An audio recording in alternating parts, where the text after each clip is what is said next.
মাদারীপুর জেলার রাজৈর উপজেলা বিএনপির উদ্যোগে গণসংবর্ধনা ও ইফতার মাহফিল অনুষ্ঠান অনুষ্ঠিত হয়েছে। স্টাফ রিপোর্টার মোহাম্মদ শাহাদাত হোসেন জানান, মাদারীপুর জেলার রাজৈর উপজেলার বিএনপির সাধারণ সম্পাদক জাহিদুর রহমান লেবু কাজীর সঞ্চালনায় উপজেলা বিএনপির সভাপতি ওহাব মিয়ার সভাপতিত্বে গণসংবর্ধনা ও ইফতার মাহফিল অনুষ্ঠান অনুষ্ঠিত হয়। এ সময় প্রধান অতিথি হিসেবে বক্তব্য রাখেন মাদারীপুর ২ আসনের জননন্দিত সংসদ সদস্য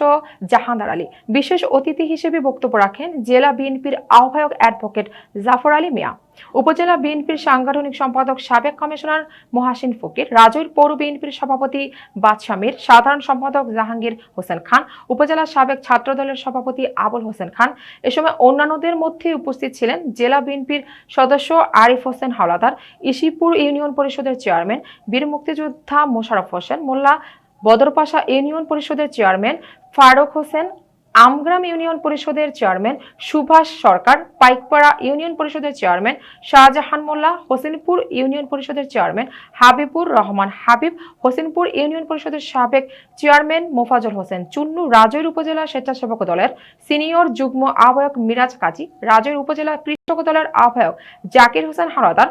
সদস্য সচিব সহ যুবদল, ছাত্রদল, স্বেচ্ছাসেবক দল, কৃষক দল সহ সকল নেতাকর্মী উপস্থিত ছিলেন।